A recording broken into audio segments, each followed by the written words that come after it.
Hey, Torch Moms. We're back with another episode of the Torch Mom Podcast, which aims to empower moms to live their lives to the fullest, embracing their desires and passions without guilt or judgment.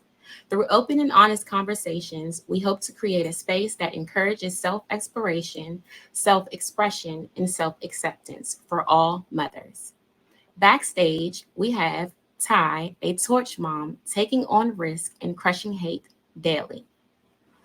We're going to bring her up so we can get this torch talk started.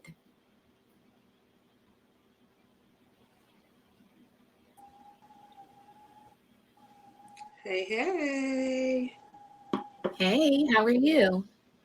I'm good. All right. Well, I thank you so much for joining us this evening. No problem, no problem. I'm kind of excited a little bit, kind of a lot bit. Well, I'm sharing that excitement with you. So, we're going to get this party started. I hope everyone is ready and listening in for this greatness that's about to come. Yes. Let's go ahead, open this up. All right. So, my first question for you is, what were the key steps or turning points that brought you to where you are today? Oh my goodness. Turning points would have to be, there was a few.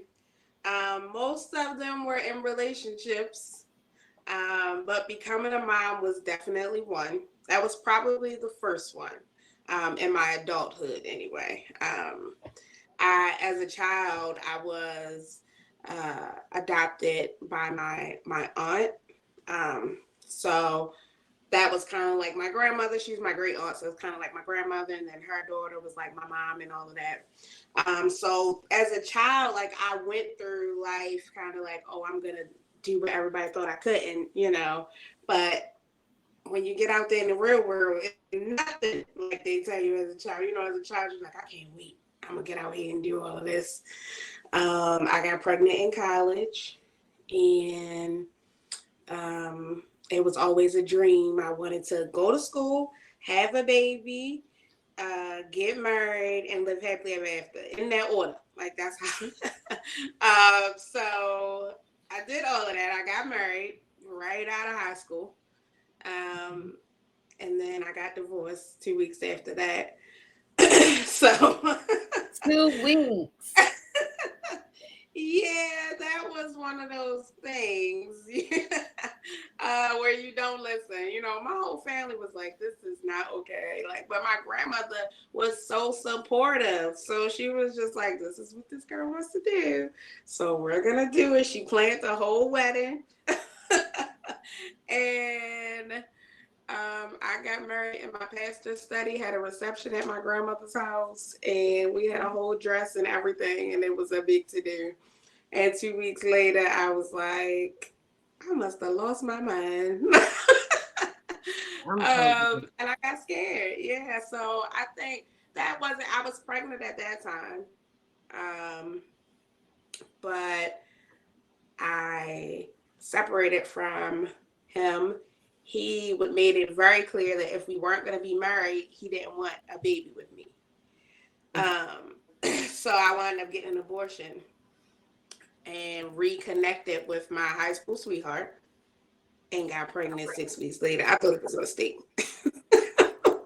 I was like, what in the world? So I knew it was meant to be. And from that moment on, at 18, I was partying, I was doing all that stuff.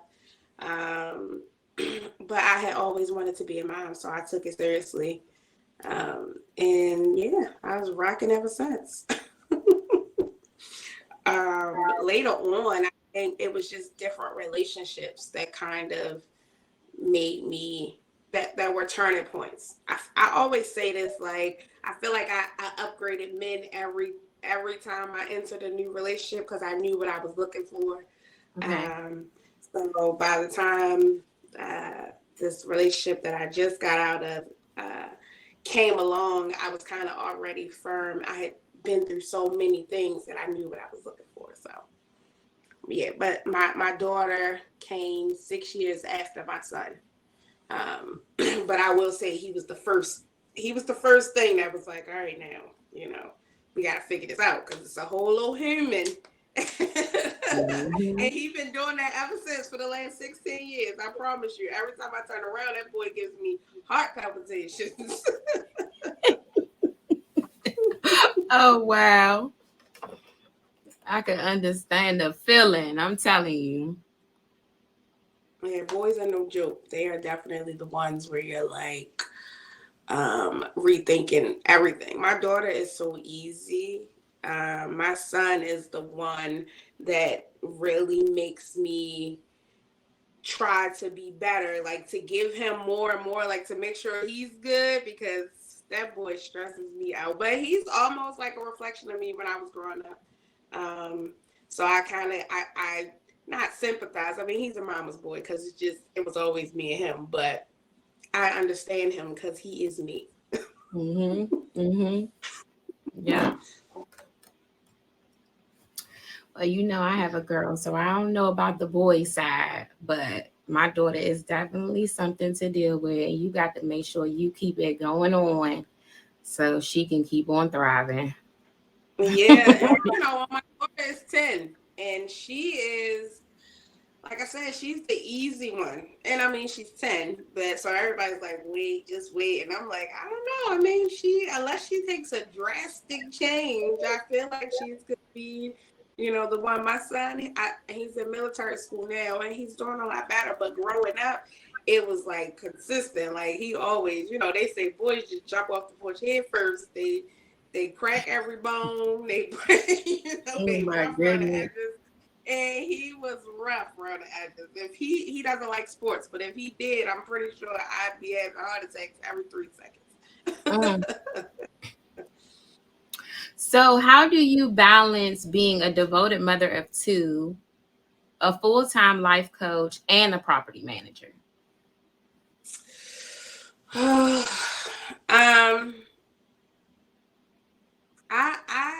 I guess I'm used to it. Before this, I went to school. I finished school when my daughter was 1. I graduated when she was 2014. I got my social business. Before she was born, I was in school on and off, being a single mother. But I worked 2 jobs. I was in daycare. I was a nanny, and I went to school full time. So I guess I'm just always used to being on the grind. I promise you, when things settle down, sometimes I'm like, is something wrong? Like, is there going to be, like, why is everything moving so slowly? Like, I don't know. I'm just so used to it. And now, throughout the years, I have been looking for things to do that satisfy me. I'm good at property management. I've been doing it for 13 years now, but it's not my passion, right? So I found out probably around 2016, when I started writing my book, that I wanted to help people. So I've been trying to find different ways to do that. I started a nonprofit, stopped the nonprofit. Then I just started doing it on the side. Last year, I went through my own life coaching program. It was an 8-week session. It was amazing. And when I realized, like, this is what I want to do, like, I can help people this way. And I feel like when you like something, it doesn't feel like work. So I do it on my free time. I've been in property management for a long time. I have a very flexible schedule now. I've been afforded the privilege of being able to, maneuver my time. And then with my daughter, my son also, he's in military school, so that kind of takes off a little bit. But my daughter, she's in every activity under the sun. She's in dance, in the band. She has book club. She's a safety. Like, she does everything. But I have learned over the last year also to, I guess, assert a certain level of boundaries with her. And it took her a while because she's a mom girl. But I have learned to assert boundaries, and she understands. Like right now, mommy is gonna do ABC. Give me an hour, and then I'll be done. And it took her a while sometimes. Um, she doesn't understand all the time, but I do the same thing when I'm going out with my friends and things like that. It took me a while not to have that mommy guilt, like, Mm-hmm. oh, I gotta be there. I gotta do this. I gotta do that. But I have dreams and aspirations, and I love being a mother. Don't get me wrong, but that wasn't my only dream. You know what I mean? Mm-hmm. So I had to really navigate how I could be a mom, be a girlfriend or whatever, and still do the things that I like to do, which for me Mm-hmm. is just two things: shopping and helping people. People say it's not a time of the day. I'm a night owl, so I stay up a lot of the nights doing material for my life coaching. And I guess I just make it work. Like I said, when you like something, when you like what you're doing for a living, it's not work. I do it. I'll record anything. Driving is most of the time where I record most of my content. And my life coaching business affords me the opportunity to set my own schedule. Most of the times it's evenings. Most of the times, moms, we're running all day long. So other moms, which is who I help, their schedule, they're only free after the kids go to bed, or, Right. Yep. while whoever is in basketball practice and, all of that, they only got 45 minutes to sit there. So it all works out. Well, that's you giving tips already at the beginning. Dropping gems. Dropping gems. I'm Because telling you, I'm people don't understand. They think that being a mom means that's all you do all day, 24/7, 25/8. Listen, I need a minute, just 1 minute. okay. Okay. Listen, like you said, once I come in, my daughter knows. Give me 30 minutes and I'll be right with you. I'll be right Right with you. with you. And you'll realize that they're not going to die.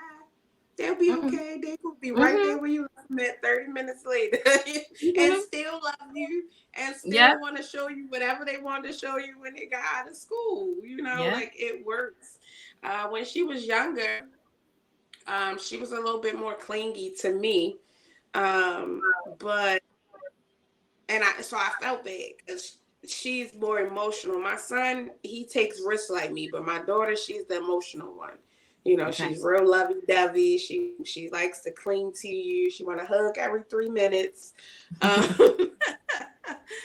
so she's that one. So I really had to assert some boundaries because it's like, you cannot sit here while I'm on this session, man. Like you gotta go do something else. And Yeah. it took her a little bit, but she kind of coming along. Now she just like, oh, Wednesday's your self-care day, mommy. Okay.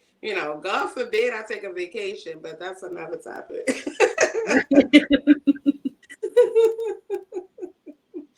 Well, you took care of my next question because I surely was going to ask how you incorporate your self care.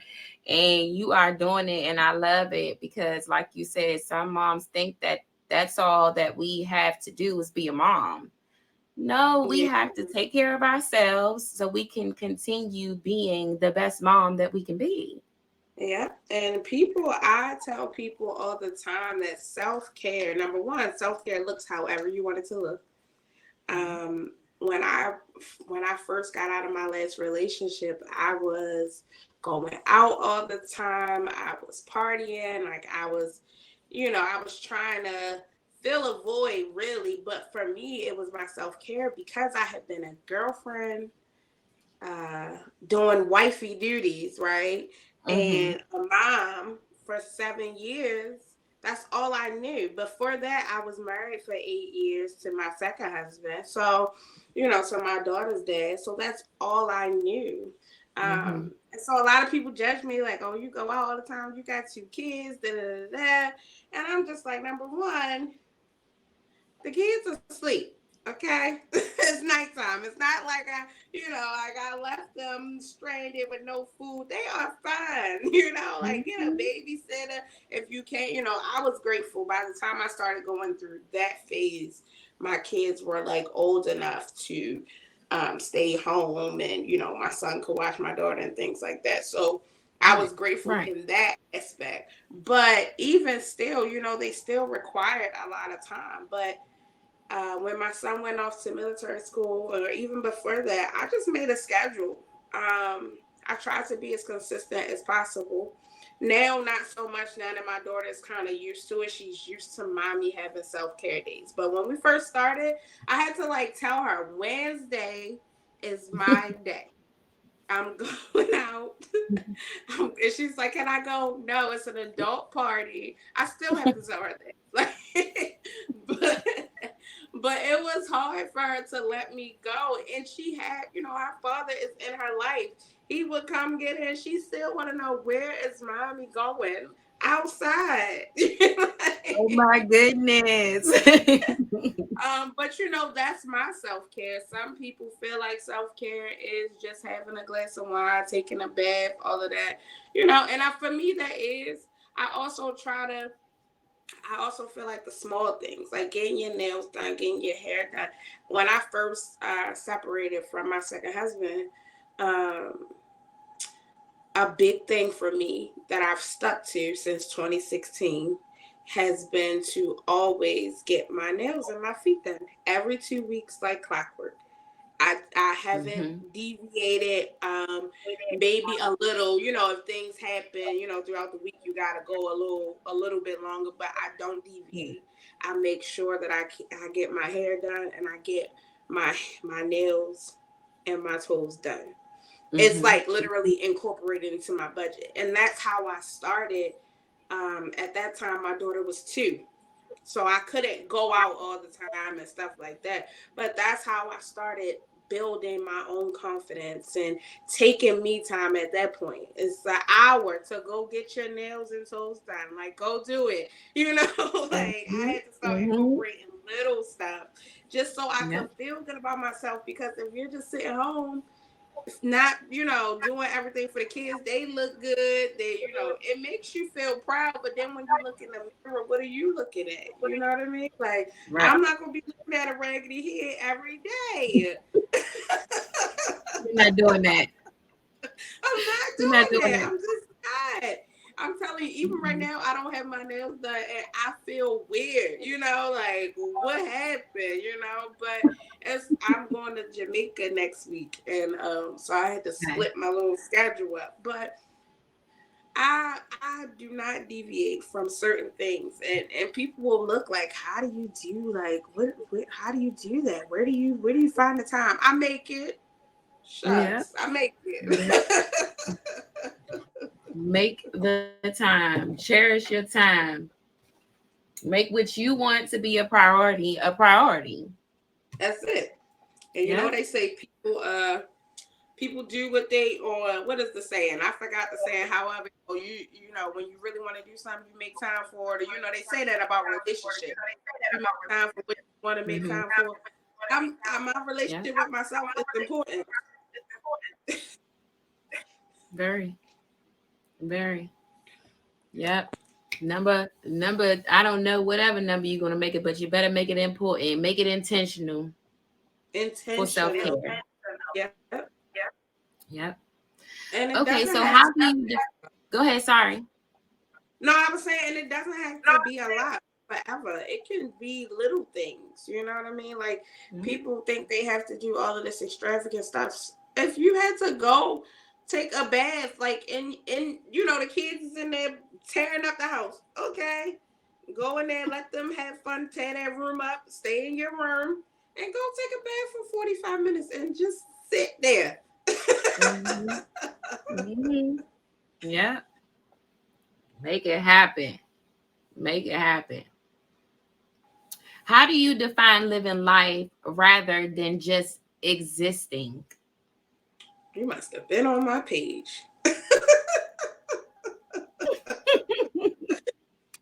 You must have been on my page. What did you post? No, that is literally my saying. That's my mission statement, to help women live life rather than just exist and endure in it. That is literally my mission statement. um, Okay. so a lot of times people think that it's this outline that you follow, and it's really not. So when I sit down with people, I try to figure out what living means to them, right? Because we feel like society has us feeling like we have to check off all these boxes and do it in this exact way.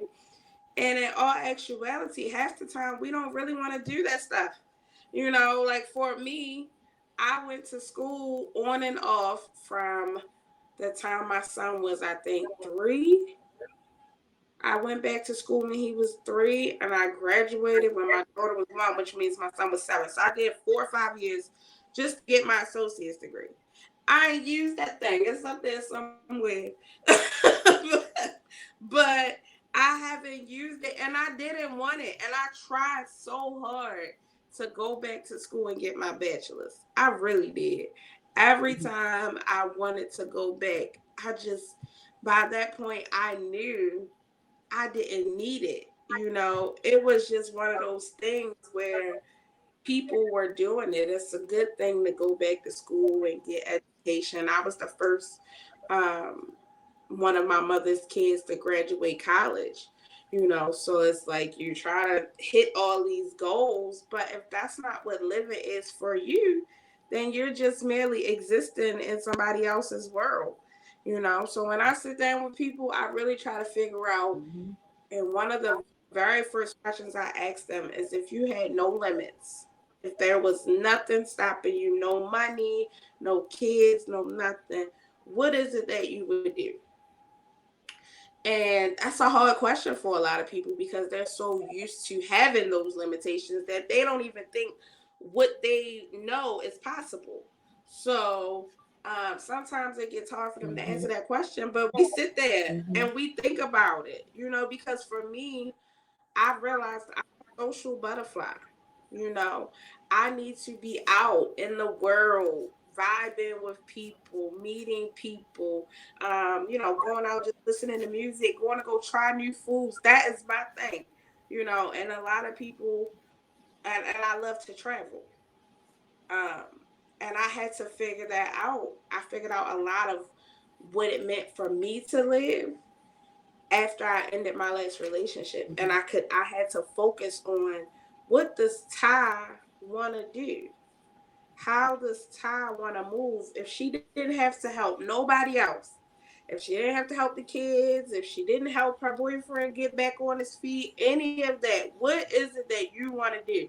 And I just tried a whole Mhm. bunch of stuff until I found what I like, and people really, now what they say doesn't bother me too much, but people kind of make their little remarks and things like that about how I like to go out, or I'm always traveling and things like that. But that is me living. I don't live with them. Mhm. A lot of people wonder, like, how can you, And I tell people all the time, you make the time. Like, for me, it's important that I go out. I go out with my friends at minimum twice a week, at minimum. If it's a birthday party or somebody's birthday, I don't know. But that is how I survive, through my chaotic life, And so for me, that Mhm. is living. Existing was raising 2 kids, going to school, being in property management, and a stable career, and still feeling like something was missing. You know what I mean? Like I constantly felt like something was missing. And it took therapy, it took breakups and makeups for me to really figure it out. But eventually, once I realized what I like without being shamed or feeling guilty because of what society says a single mother has to do, Mhm. um, I made it a priority. And that's how you start living. It doesn't have to be extravagant. I'll take a road trip, and me and my ex would just drive sometimes. One of the things we had in common, we used to just take road trips. How do y'all always going somewhere? Just drive. We got a call for a reason. I don't want to put all the miles in my or you could just stay home, but I'm not. Mm-hmm. Yeah. Yeah.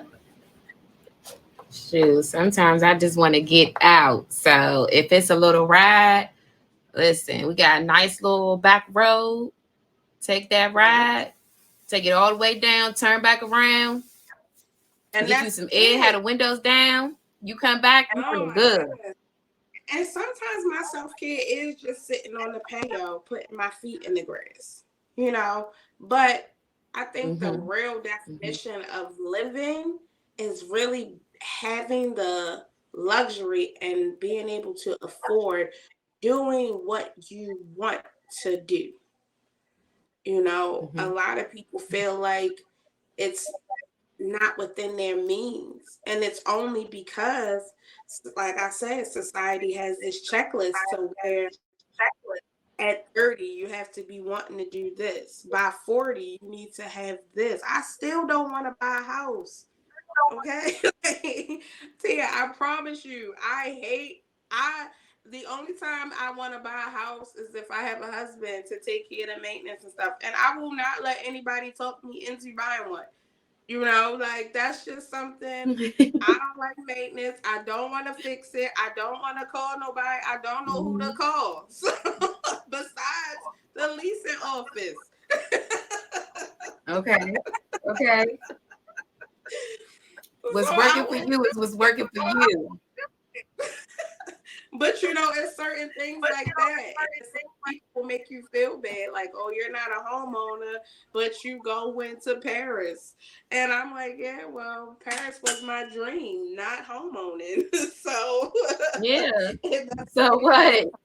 And I'm just like, if you have that luxury, then it's fine too, and sometimes I don't know, like you said, society, but renting is always good. So you can do things like that. At least you don't got to worry about certain things going crazy, all the extra expenses with maintenance. Yeah. They take care of it. It's incorporated into the price for the rent, So If there let's keep is it a like that. water leak in my house and it leak all the way downstairs to my neighbor house, maintenance got a key. They can go in while I'm in Paris and go ahead and fix it, and it'll be done by the time I get back. Okay, like, but I mean, for some people, they have that checklist. I did when I first got out of high school. I did have that checklist, and it took me 10 to 12 years to realize that I was not, and I had everything. I was stable.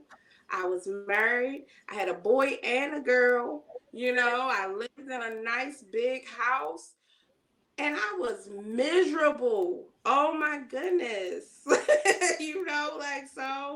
I just had to figure it out. And Mm. my kids, children are really adaptable. They are resilient. And it's crazy because my kids, a lot of people are always like, they're so well mannered. They do this, they do that. And they might drive me crazy, but they are good kids. And I have had Yeah. a lot of transitions in my life. I've been through 2 marriages and a long-term relationship, and my kids have came along that journey with me. And they're still good kids. So people think that they have to live this specific life. I don't want to do that. I Mhm. don't like it. I literally fight against societal norms unless it makes sense to me. Like I fight against it, all of them. Yeah. If it makes sense, then it makes sense. But if it's not making sense in my truth, then be done with then it. that's then that's it, and that's what matters.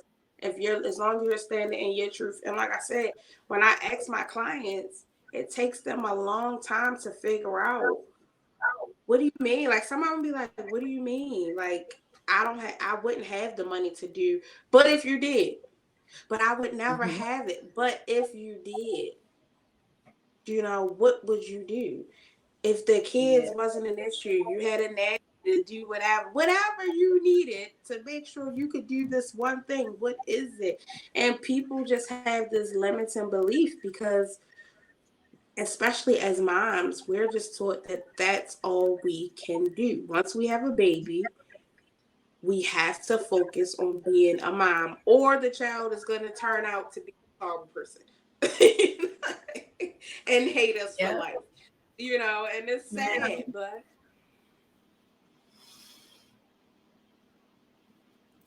Well,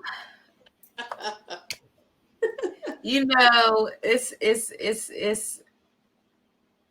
you really had me lost words because I can resonate. I can resonate. Definitely. I can definitely resonate. And I appreciate you being someone that's servicing with love. I've had so many moms that I've had the chance to speak with, and a lot of you are truly servicing people with love. And I think that's the best way to have work. That's the best way to get up every day and do what you want to do. And doing the things that you have to do builds the chance to do whatever you want to do. So yeah, I appreciate it having does. someone in this You world. have, yeah, you really, and I operate, nobody is perfect, right? Like, we all fall short. I was just telling a friend of mine this today. Like, I have my moments, where I get frustrated or where I'm not operating out of love.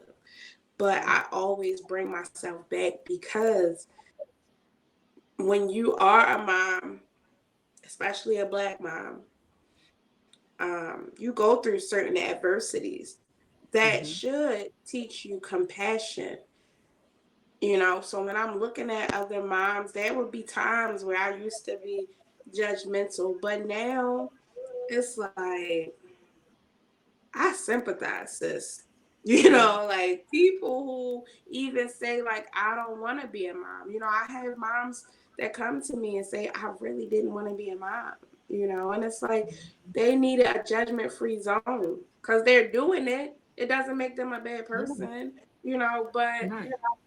people have to feel love so that they feel safe. And when you feel safe, you thrive. You thrive.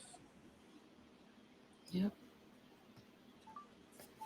Well, you just got into the next question. So thank you. Because the I question was, for the audience, the question was, as a life coach, your mission is to empower women under 35 to live their lives to the fullest. What are Mhm. some practical steps or tools that you suggest to help them overcome the challenges they may face and start thriving instead of just surviving?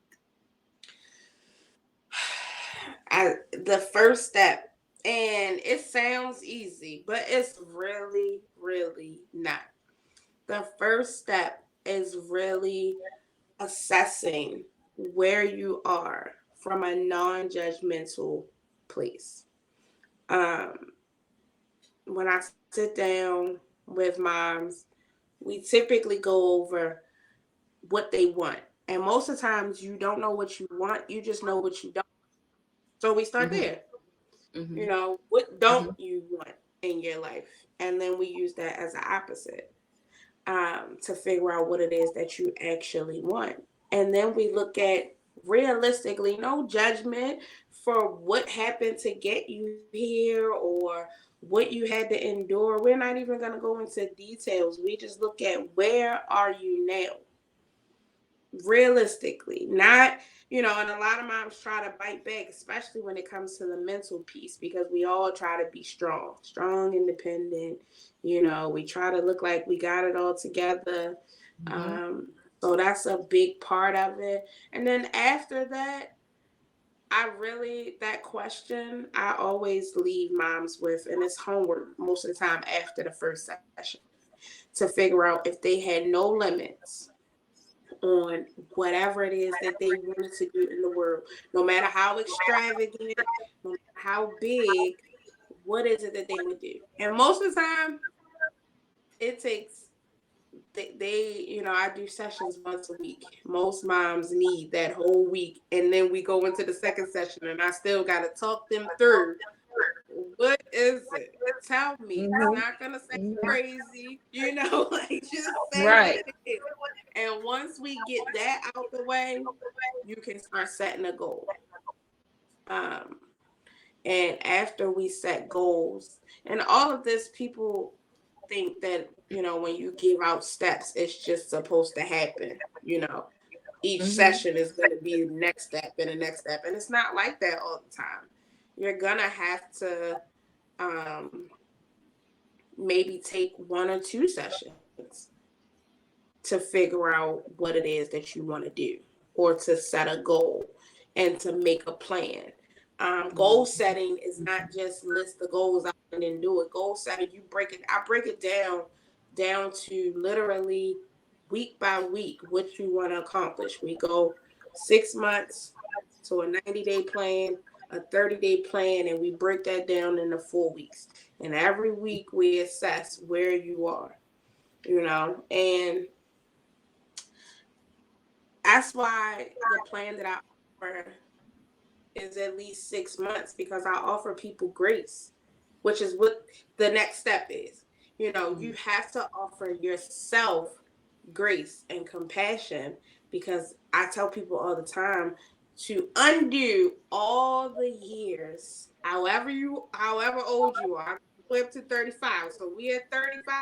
You gotta undo 35 years of trauma and 35 years of being taught a certain kind of way in order to now do things a different way. So along the way, you need grace, you need compassion. That's all.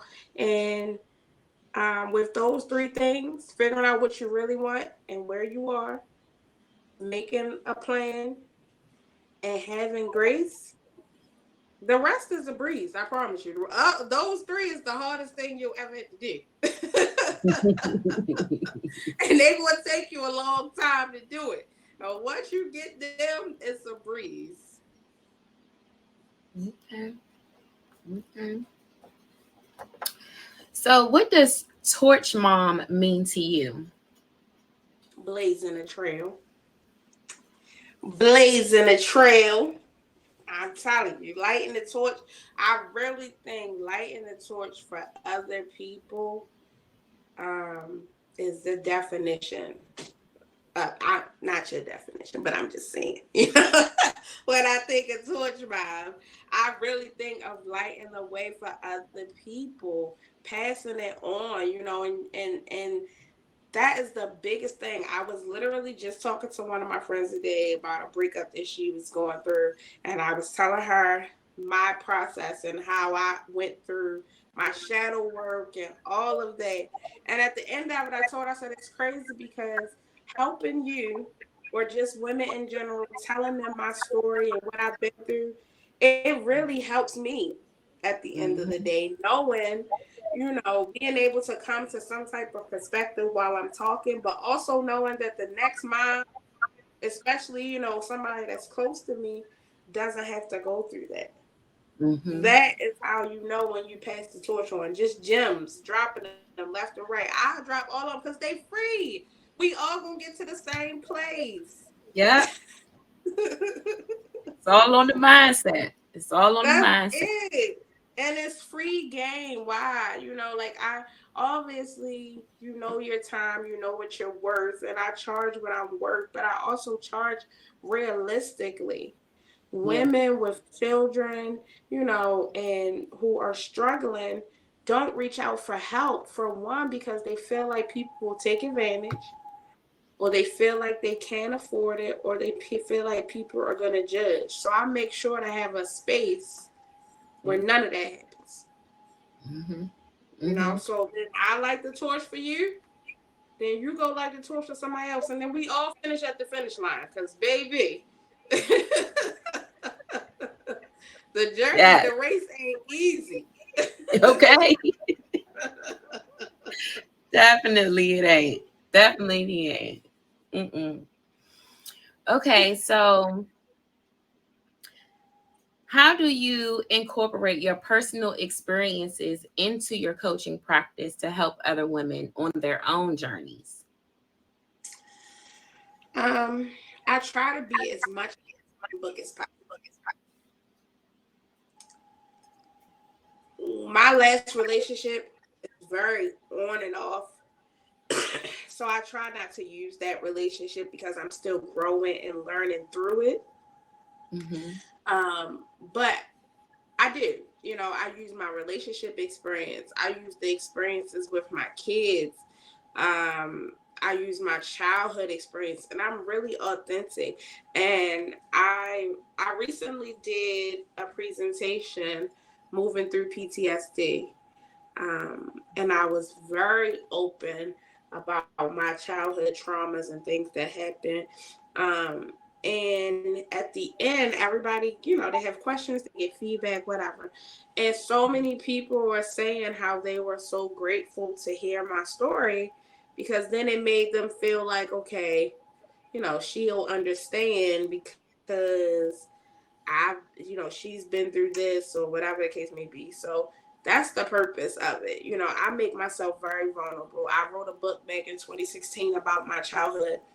It was based off of my childhood, but it was a fiction story. And I Okay. didn't do it for the money. I really did it to release that pain and those memories and all of that.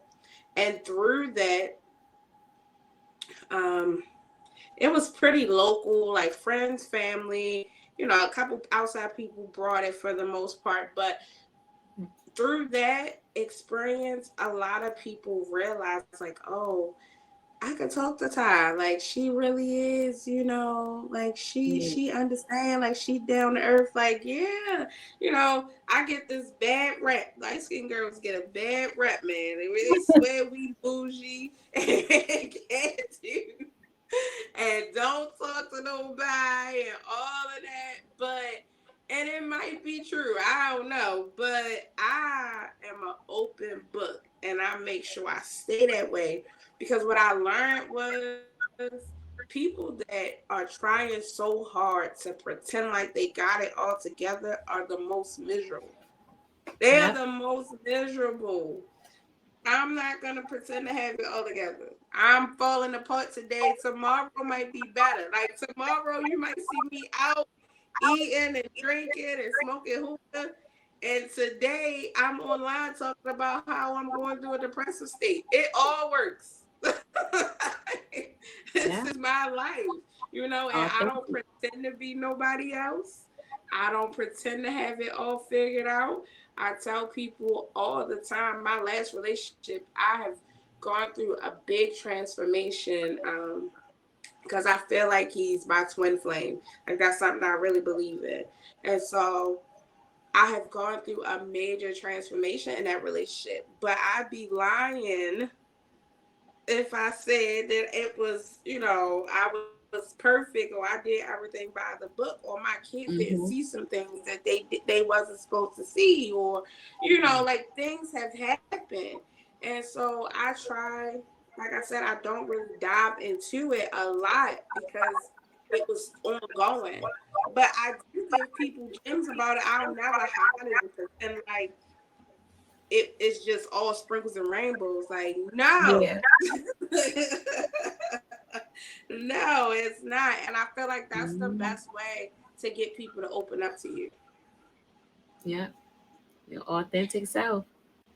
That's it. You just gotta be and it's scary because you don't want people to judge you, but they only judging from the outside. When they go home at night, they sitting there thinking about it, like, dang, Mm-hmm. like, like God, like she probably knows some stuff about blah blah blah. They really want to ask questions, but Mm-hmm. society has taught everybody that if you don't have it all together, you stay in your corner until you get it all together. That's it. Like you don't tell nobody your business, you don't do this, you don't do that, and you just Yep. pop out successful. And that's what got Mm-hmm. everybody around here thinking that it's so easy. Because people just No. popping out successful left and right, Like, like no, what's your success story? What's the story behind how you got yes, here today? Seriously. yes. Seriously, like tell us, teach me the game, Ghost. Like I need to know, but people really they don't want to give it. It's like we are so afraid to be vulnerable. And I've been burned. I'm not going to say I haven't been burned by being vulnerable, but I standing in my truth is much better. Standing in my truth, being my authentic self, especially to my clients, has given me more reward than trying to hide myself from the world. Mm-hmm. It just has. Mentally, financially, I get, even in property management, I get I've gotten where I am because I'm more personable. Mm-hmm. You Mm-hmm. know, I can afford the luxury of traveling or doing whatever I want and being financially secure. All of that is because of my personality. It's not. It's that's it. It's because I've allowed myself to be vulnerable with the world and Yeah. and let people in and let people see me, and then those people who see me and like what they see, they offer me opportunities that they wouldn't offer other people. Yeah. Simple. Mm-hmm. That's it. Mm-hmm. But it's so hard for people to do. And that's why I said it's really not just, I say simple, but it's not simple. It takes a lot, because it's Mm-hmm. hard when you're taught, especially in a black family or, in families, period. All families have secrets, but you're taught not to talk about it. Just keep going, keep your head down, keep working. And then, when you get successful, show off. Like, what? Mm-hmm. No. Yeah. Now What everybody happened here confused. stays there. Don't tell nobody nothing. Yeah, and now everybody confused, and people actually brag on that, like, "Oh, I like having y'all confused." I don't. No. Let me let you know. And if it's something that you ain't seeing, ask me. I'ma tell you. Okay, if it's something that I'm not saying I'm running around telling all my business all the time, say him and her and that. But what Right. I'm saying is, I'm vulnerable and personable to a point where, for the most part, I don't hide my life. you Mm-hmm. know Now the details of the every single little detail, no, but my Right. life story, I'm so proud of where I was and how far I've came. Like the little girl that was working at McDonald's overnight making, I don't even remember, what, a 1-year-old son, being evicted, and all of that, lights off, having to steal power from the neighbor. All of those stories help people keep going from where they are, Mm-hmm. Mm-hmm. and opening up to them. You never know what the next person can offer you. If you share your story with somebody and they appreciate your story, and now they want to offer you something, or, "Oh, Ty, I see how hard you have worked. I'm a part of a league of women here in Baltimore, and they were the first league. The director was the first person to really offer me an opportunity to speak and teach the women in the league. That's how Okay. I really, yeah, and it's like, I ain't do anything besides, share my story. Everybody has a business in this league. Everybody's doing something in the league. So I'm not like special in that sense. But Mm-hmm. you open yourself up and be vulnerable, and people say, okay, she's genuine.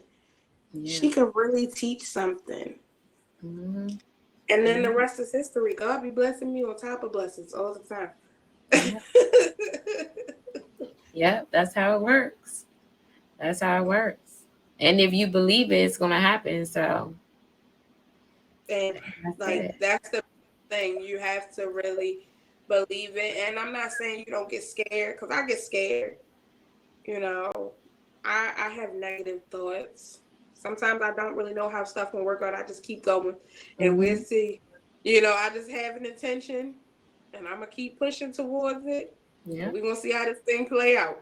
you know, Mm-hmm. Mm-hmm. but that's the key. You just keep going, and you keep being yourself in the middle of it all, and blessings will just fall out. Yeah.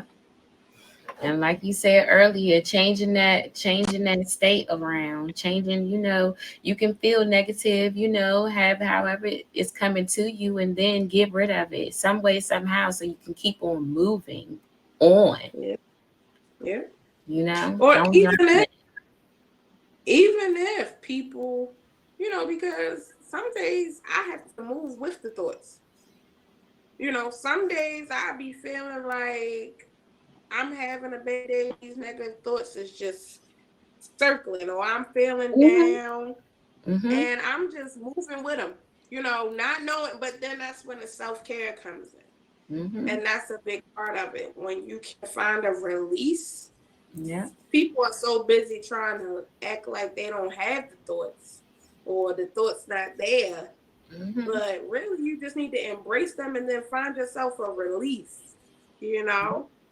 Yep. Because pretending like it ain't there is not going to work. Because then when you laying in bed at 11 o'clock trying to go to sleep, now your brain got all Just those thoughts trying to moving. push you back. Yeah.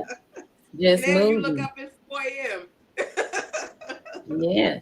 And if you don't take care of yourself, how are you going to begin to even change your state around? You're going to be pissed. You're All going to the be pissed. time. All Yeah. the time. And that's why I really want to help moms, because we are, it's just facts. We are the nurturing ones. And at the moment, we are the ones that are raising our babies. And that includes men, boys into men. And so the cycle has to stop at some point. So we can continue to teach women how to take care of themselves and thrive, they really will be better equipped to take care of these women and men upcoming. Mm-hmm. If we're all just constantly living in survival mode, like trying to figure it out, Yeah. and all we're doing is surviving, we're not paying attention to the emotional needs of our kids. We don't want to be bothered. We now resent being a mom. Mm-hmm. It Mm-hmm. doesn't help anybody generation after generation. It just doesn't. I feel so passionately about making sure that women take care of themselves by any means necessary, because that's the only way that we can make sure that our children are taken care of. It really is. My mother worked 3 jobs. I promise you. There was always food on the table, Mm-hmm. but she was an angry black woman. You hear me?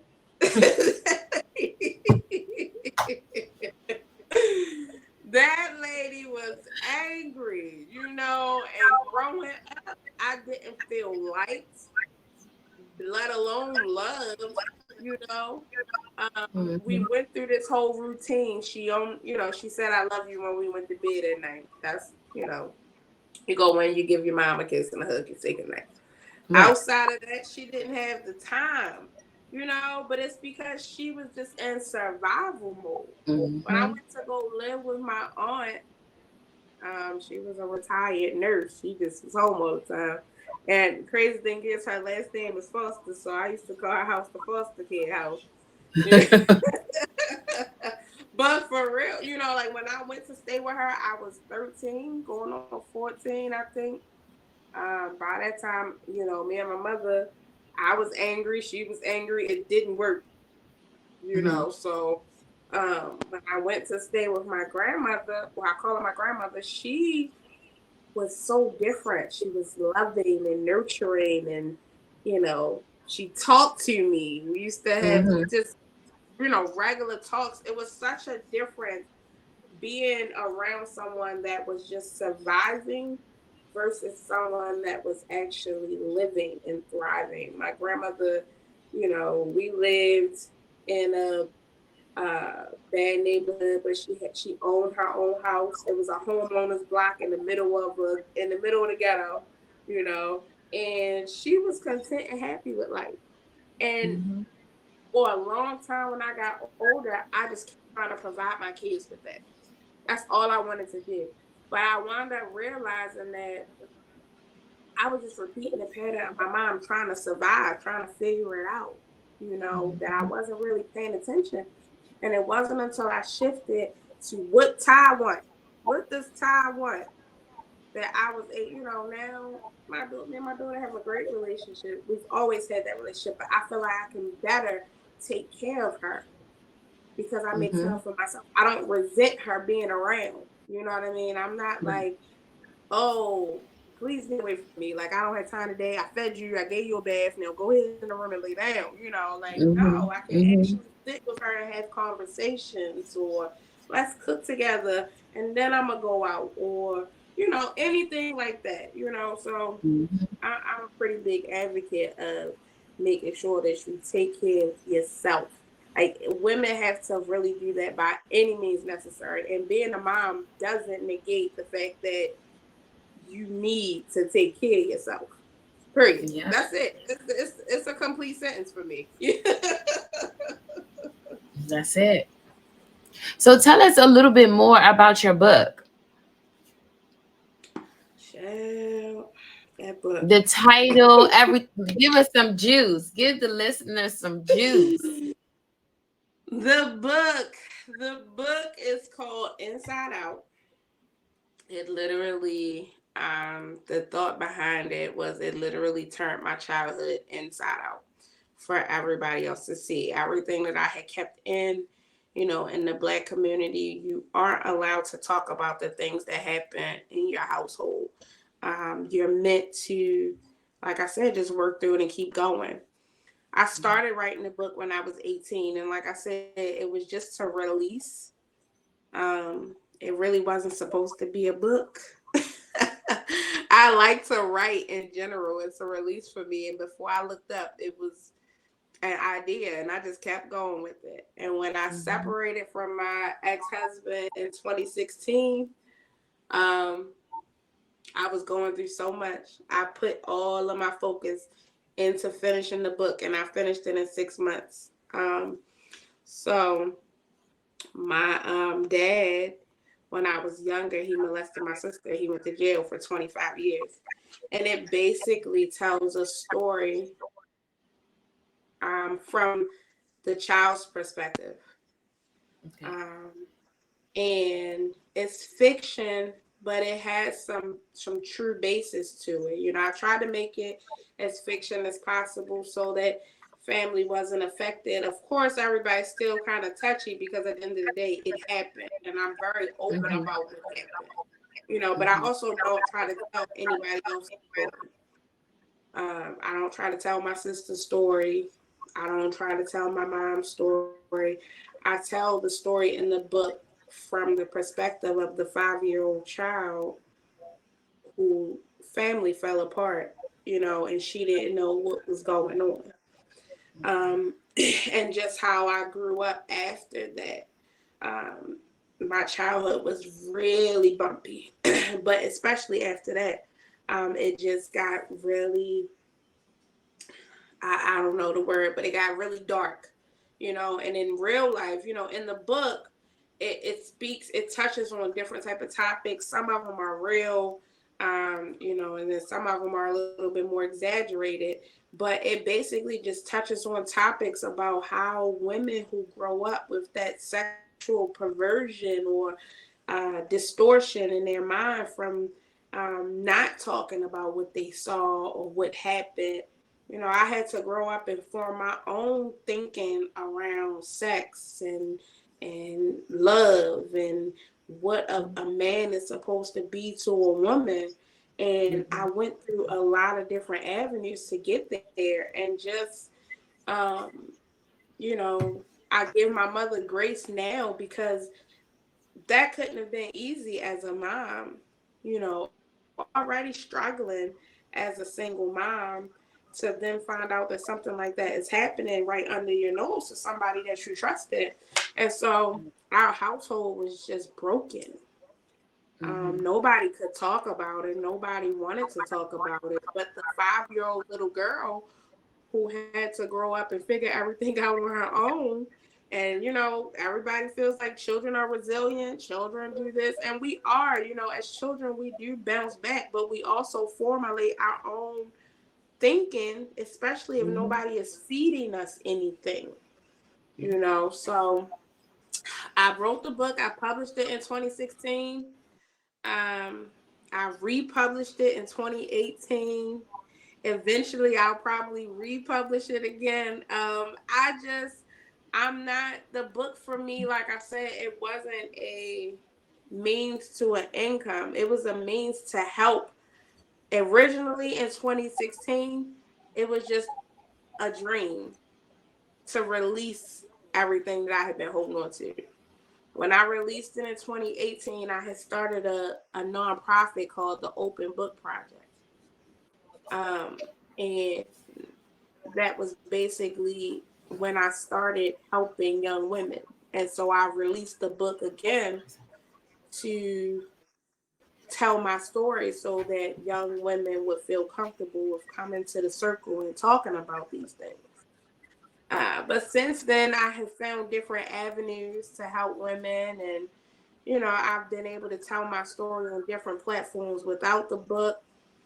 So I just kind of let it fall to the wayside a little bit. Everybody asks me about it every time, and I'm always like, Mm-hmm. all right, I'm going to republish it. I'm going to do this. But I just, it's not on the top of my list because it wasn't something that was like, oh, I want to be an author.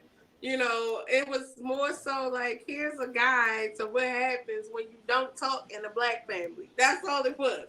Mm-hmm. Mm-hmm. Mm-hmm. Now everybody, all my friends, they want a sequel to the book. They want to know what happened at the end, where she gets to adulthood. I'm like, please.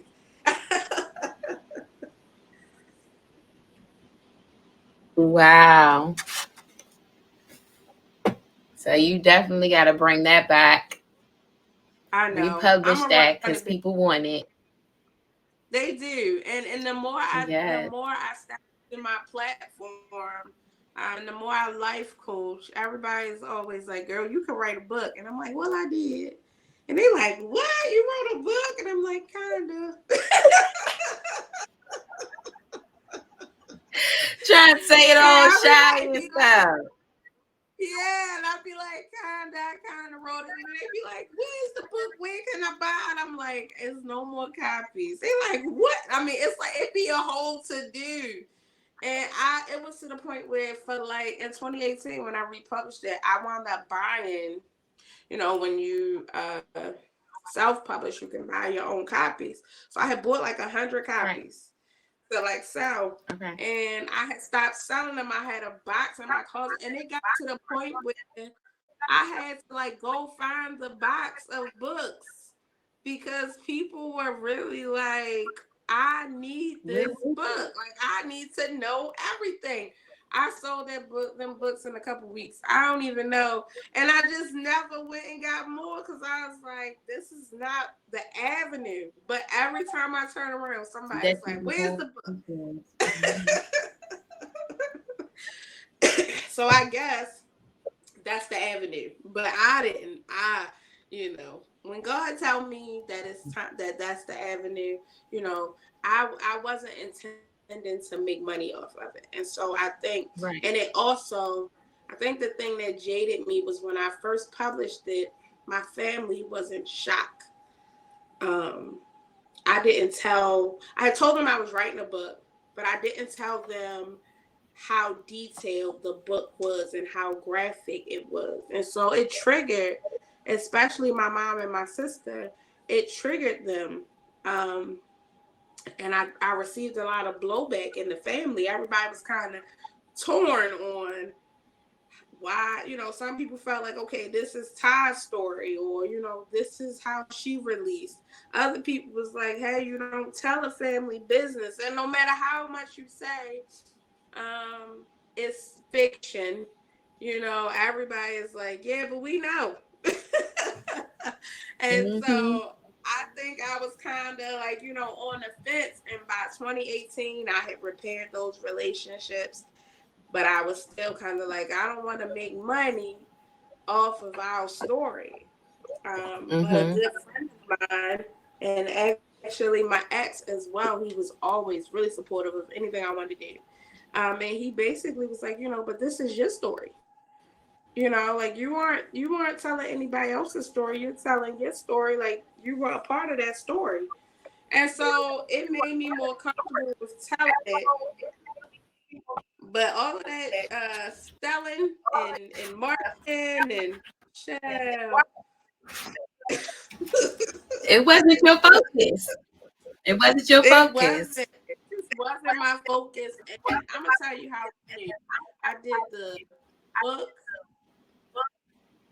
and then I did the nonprofit, and then I just did like helping people randomly. But it wasn't until I got into spirituality and life coaching that Mm-hmm. I really felt like that was my gift. And I only knew it because I've been doing it for a year now. The life coaching, but I've been on a spiritual journey, and I jump from thing to thing, like I'm doing everything. I got my hands in everything. But this is something Mm-hmm. that I have stuck with and that I can do in my sleep, and I've literally enjoy it. Like that's how I know it's my gift. Like I literally enjoy helping people. I offer a variety of services. Life coaching um is just one of them, but I do like resume building. I do interview coaching, just different things. Like all of is just helping women in general. But I'll stop what I'm doing at the drop of a hat to do it. And that's how I know this is my gift. Like the book is nice. If I had copies, I'm being honest, I would probably give them away for free. Cause they're just to let you in on what life is like when you don't live your authentic self. When you have to break Mm-hmm. generational curses. Mm-hmm. And people always be like, girl, you crazy. You wrote a book. You need to make money. Da, da, da. But when you are genuine and serious about helping people, the money is going to come. I tell people all the time, money comes and Mm-hmm. goes. I live a great life. And I'm not rich, but I live a great life. I travel when I want. My kids are more than spoiled, actually. They got more than what they need. I don't need the money. And, everybody could use money now, be, but when you do that as the purpose, it doesn't come to you. My grandmother always told me when your No. hands are closed, you can't receive. I give Mm-hmm. freely and I Mm-hmm. receive freely. So I'll republish it, but it probably won't be on the scale that people think it'll be on. I open it up and put it on the platform, and then I like I said, 2018. I think I ordered 100 copies, and it was on like Amazon and Barnes and Nobles and stuff for a while. So people bought it there, and then when it was gone, it was gone. I was like, all right. But That I'll was let you it. know when it's back.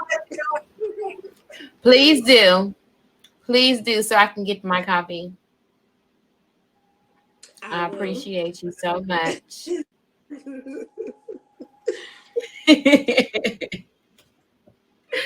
Okay, let's go on to this next question. So, as someone who has personally experienced and triumphed over adversity, what advice would you give to a woman who may be struggling with their own traumas and setbacks?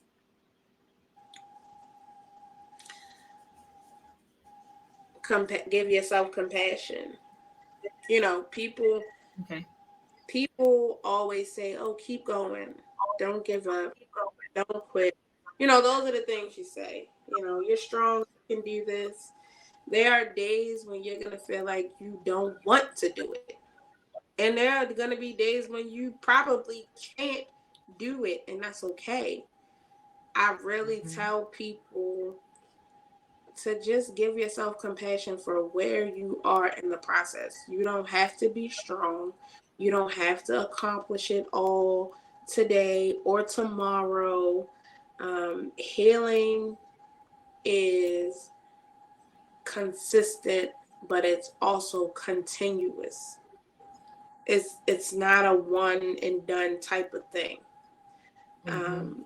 And when I did my talk about moving through PTSD, I told people from the moment that you experienced your trauma, it changed your perspective and your way of thinking for every event that happened in your life from that moment on. So every trauma, every situation, every event, every heartbreak after your original trauma is something that you're going to have to undo. You're going to have to accept it. And the only way that you can do that, even when you feel like a failure, when you feel like you were stupid or you should have known better, the only way that you're going to be able to get through that is to accept that that's how you feel. Accept it, give yourself compassion for it, love yourself anyway. Love yourself for feeling that way. Not Don't make excuses. Oh well, you didn't know any better. When you know better, you do better. Now you don't have to say all of that. I fully accept how you feel. Validate your own feelings. There are days when I'm just in the bed like, yeah, I'm not gonna be able to do this today. Or I spaz on somebody and I feel like crap, and I validate two things. I validate myself for reacting the way I reacted, and I validate myself for now feeling like shit. That's it. And that's the only way you can move through it. Hold compassion for yourself.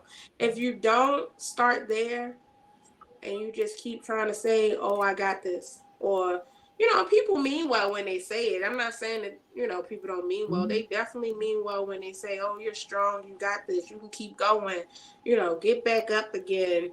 Social media, you got all these things that, people tell you to do, or they got all this advice. And they mean well, but the thing they don't tell you is that it's okay to not feel okay. And sit there. Sometimes you have to sit in your feelings. I'm not saying stay there, but only you know, and you'll know when it's time to get up. Today, I told you earlier, I wasn't in the mood to go out. I tried to make myself go out. It wasn't happening. Now, maybe that was, God's way of saying, hey, you got something to do tonight that you didn't know you had to do tonight.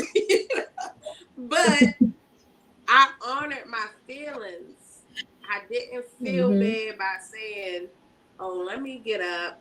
I can't be laying here all depressed or all, not having no energy. Ty, you've been in bed all day. Get up. No. Ty wanted to be in bed today. You know what I mean? Like, Ty was not feeling her best self today.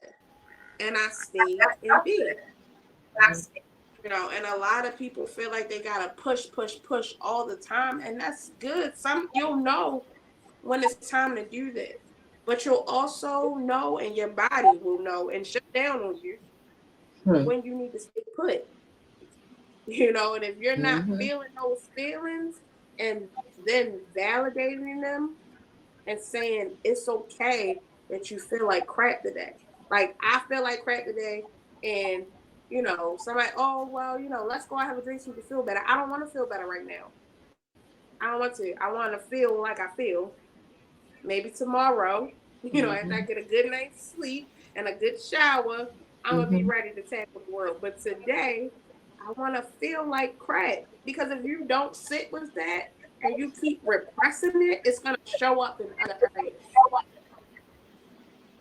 I told my And that's what friend, we don't want.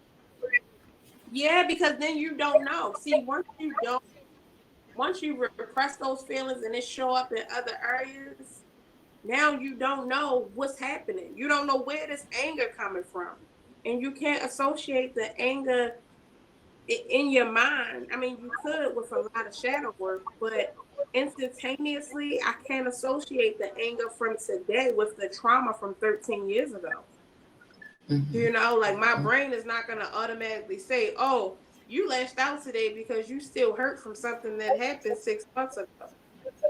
It's not going to work that way. Where if I would have just felt my feelings then and honored myself then and released it naturally, it wouldn't be jumping out at the person that that just got Yeah, it had he nothing got to the do with end that. you done been, yeah, he got the brunt of the stick. But in all actuality, it don't got nothing to do with them.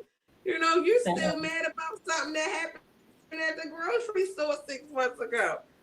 Yeah, yeah, uh, yeah.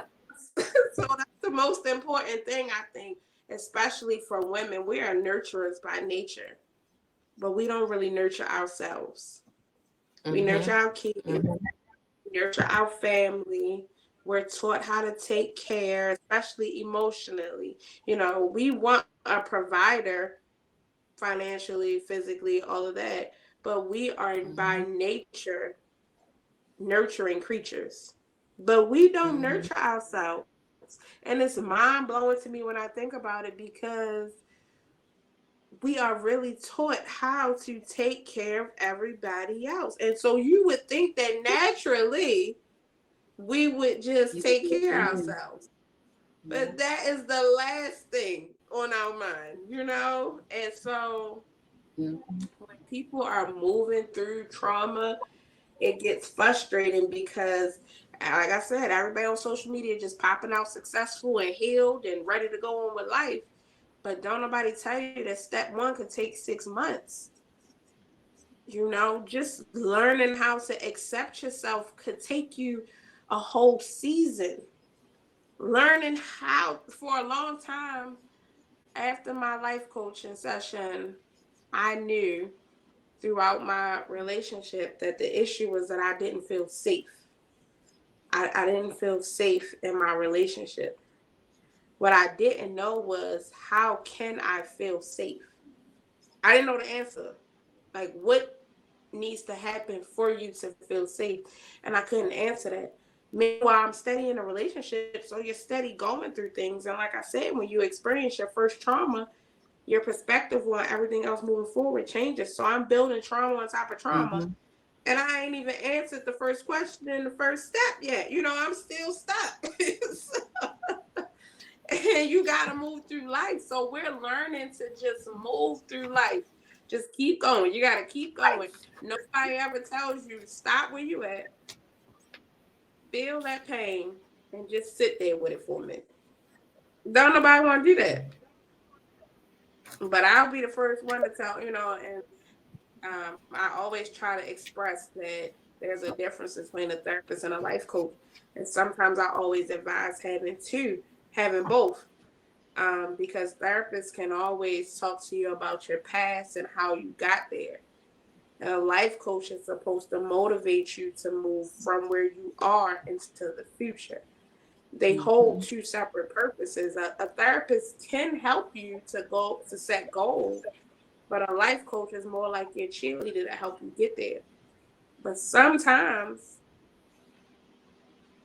in order to get to the next step literally is just sitting with your feelings for however long you need to, until you meditate, pray, whatever it is that you do, and you get a feeling that it's time to move. Sit there. And people don't like doing that because it makes them feel weak. It makes them feel vulnerable. And we don't like that feeling. It doesn't feel safe. That's how you learn to nurture yourself. When you're feeling unsafe, when you're feeling vulnerable, that's how you learn to take care of yourself. Because ain't nobody coming to save you. Don't nobody else know. They don't know what's going on inside of you. So they can't save you. So you got to save yourself. It's the hardest thing, I'm trying to tell you. And I only know it's the hardest thing, not because I teach people to do it and I can see it, but like I said, growth and healing is continuous. Every day I'm learning how to grow and heal from things. And every day something new pops up that I didn't know I had to heal from. And you'd be like, Lord, like, I wish it just be over. But Nope. then you just Like like, you say, you just, continuous. I mean, Lord, and it's like they say growth isn't linear. Like, well, when is it? What is it? Tell me what it is.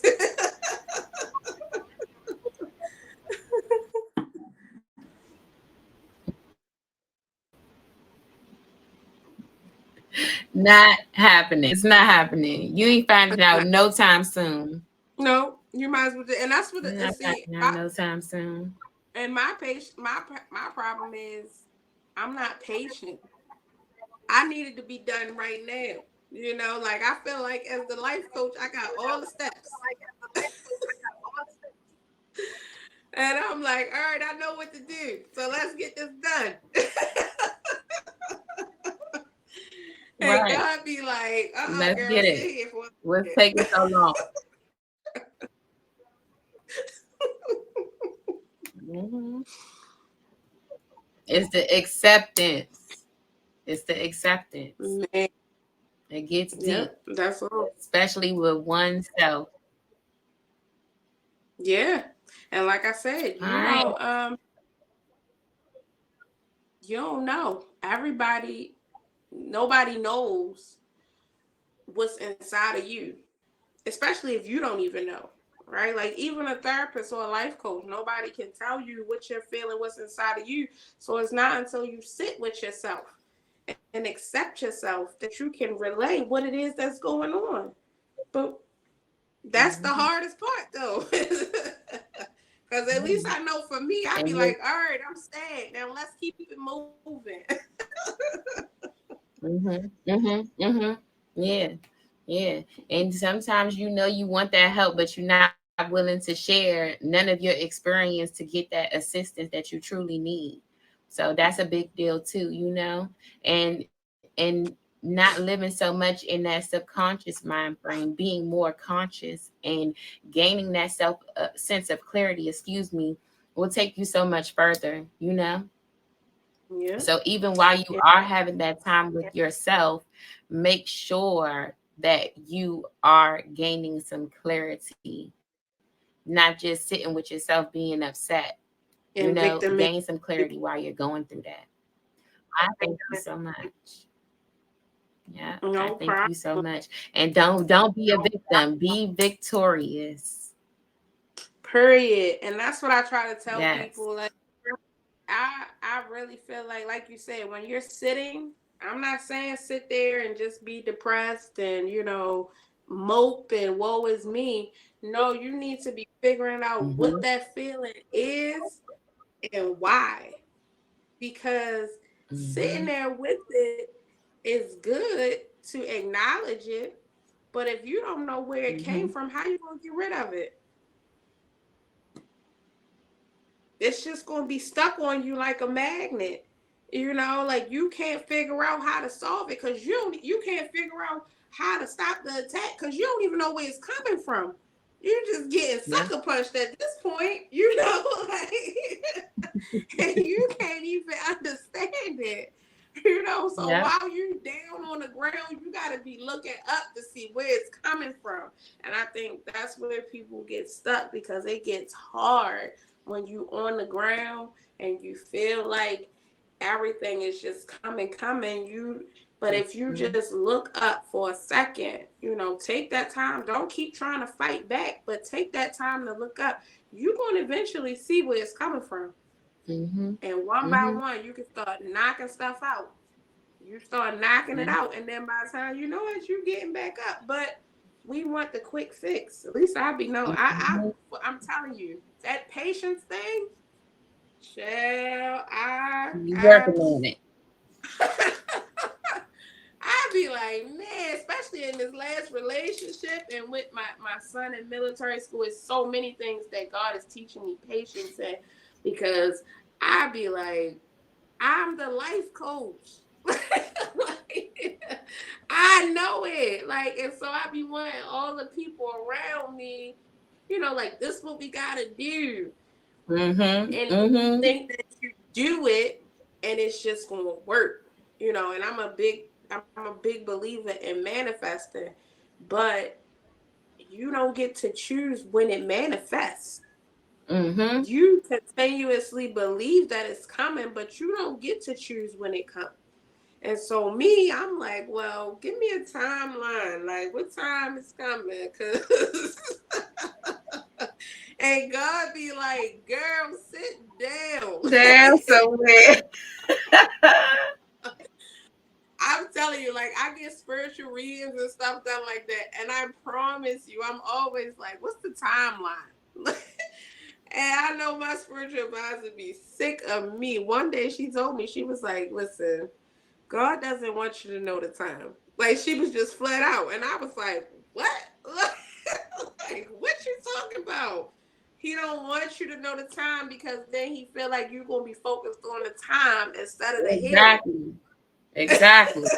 You That's just the going to be point. waiting on the clock to tick down instead of focused on what you got to do. I'm telling you, I was mad about it. I was like, got a nerve.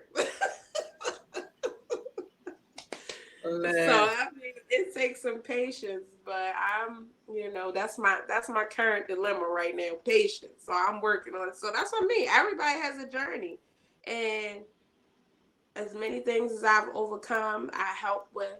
And somebody had asked me, how can I feel like I help people? Or how do I help people when I feel like I get stuck in other situations? And I say, even when I'm stuck in a situation, I offer clarity that maybe somebody else has a different perspective on. My trials and tribulations and the things I get stuck in could be the reason why somebody else moves forward. Because everybody's not going to be stuck in the same thing at the same time. Mm-hmm. So I'm telling you my problem or what I'm stuck in, and you might look at it like from the outside looking in and be like, dang, I do that. Let me stop doing ABC. And now you moving forward. I might still be stuck, and that's fine because that's my process. But I just dropped something on you, and you're like, oh, I do that. Let me stop. And now you on to your next thing. My job is not to get mad because you done figured it out. No. Now you on to your next thing. And maybe I done already accomplished that, and you still working on it. We all got different paths, but everybody's going through something. Yeah. So ain't no sense in being mad. Yeah. Yeah, ain't no sense in being mad. Ain't no sense in trying to, compare yourself because what you did already accomplish, that's fine. Now you might be on something that I've already accomplished. And I feel like I'm behind you, but it's not a race. It's not a race.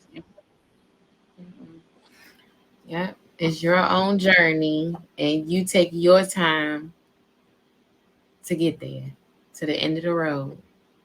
Mm-hmm. Well, it's time to get spicy up in here. Okay. Now it's time for the spicy side of Torch Talk. I'm ready. Before we dive into these thought-provoking questions about relationships and intimacy, I want to remind everyone that this podcast aims to foster open and honest conversations. Our guest today has kindly agreed to discuss these intimate topics, and we appreciate their willingness to share their insights. Please note that discussing sensitive subjects requires mutual respect and consent. So we've created a comfortable and safe space for our conversation. If at any point, Ty, you feel uncomfortable, remember that you have the option to skip questions or choose not to answer. With that said, let's explore these important aspects of personal growth and relationships together. Bring it on. How has your personal journey through trauma, and I want to say just trauma, shape your perspective on relationships and intimacy?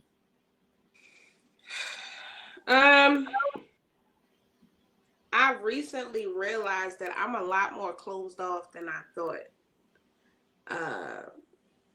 So I think the trauma around my dad and just having to navigate my own sexual journey on my own. My mother, Lord, we couldn't talk about boys until I was grown. Okay.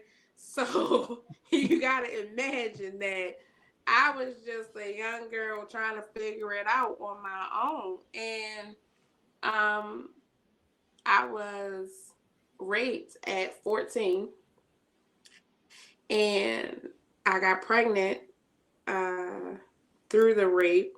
And my aunt, I wound up getting an abortion and all of that.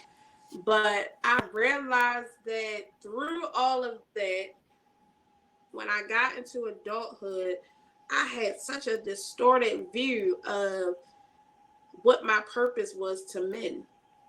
I felt like my only purpose was to be sexual. I had to be the best in order to get treated a certain type of way. The only way that you be the best is you keep doing it over and over and over again, and you get the feedback, and you perfect it, and you do it some more. So, needless to say, I was very sexually active. It was like one of my goals throughout high school. Was to like perfect it, because I felt like that was where I was going to get the most attention. That was how I was going to feel wanted. That was how I was going to get my man and all of that. And by the time I got grown, I was over that.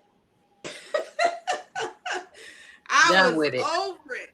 I was over it. And I realized that I really wasn't building connections with men. I was building sexual connections, but I wasn't really building connections. And it wasn't until this big age of 35 that I realized that I don't build real connections with men in general. I have had 3 serious relationships in my entire adulthood, and 2 of those I will say I built serious connections with.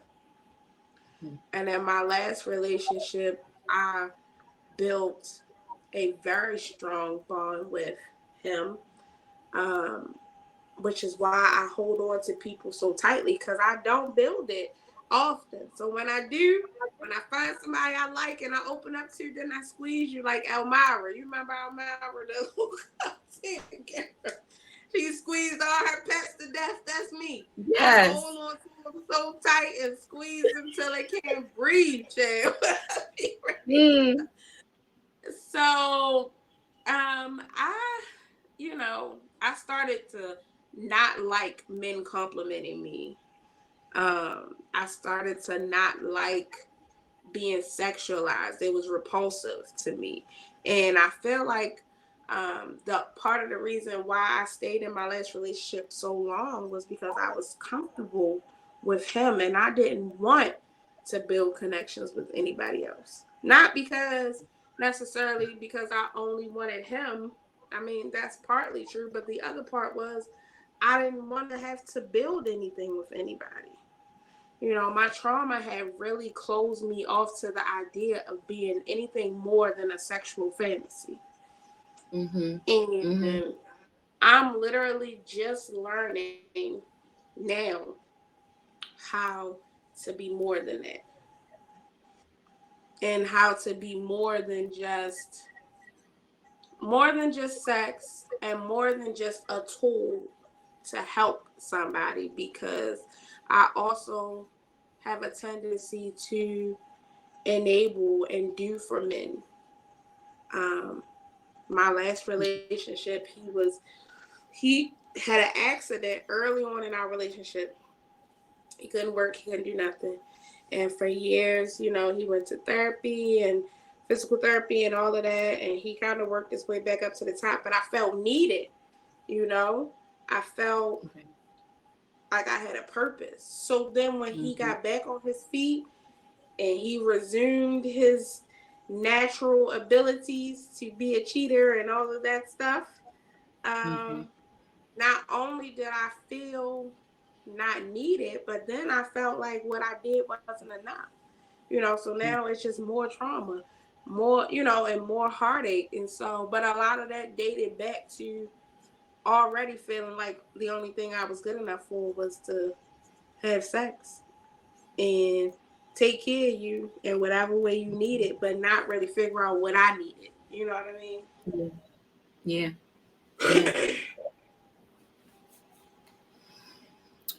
So, what sparked curiosity and interest in exploring polygamy or multiple threesomes within relationships? Lord, I'm trying to think back to the first time. I don't even know. I'm trying to tell you, I have always loved me a nice looking female. Like, I don't know. I have just Just being honest. always, I mean, I have always liked, like I said, light skinned girls, we get a bad rep because they swear we bougie and all that. But I'm trying to tell you, I love me a nice looking female. And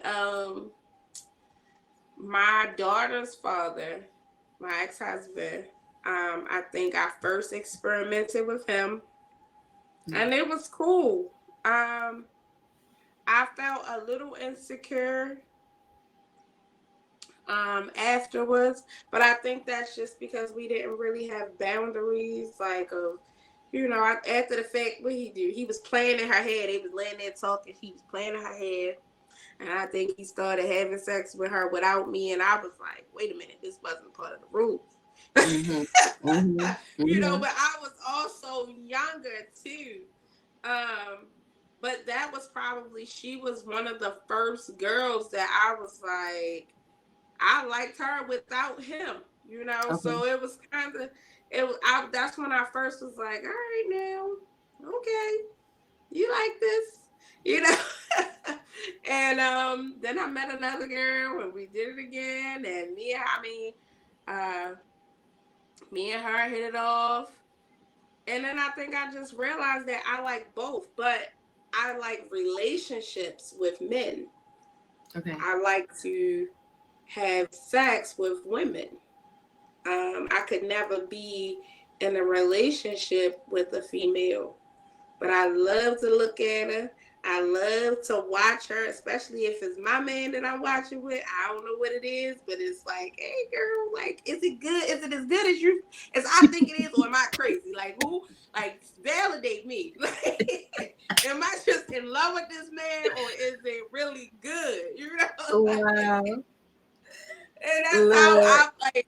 But it's always been with friends or people that I was close to and trusted Okay. enough to know that they wouldn't try to take him from me, or even if we did everything together, it wasn't a competition. And my last Right. relationship, this most recent one, um, it was different. It was also different because he's a lot more attractive. The sex was way better, and he's Mm-hmm. a lot more flirtier.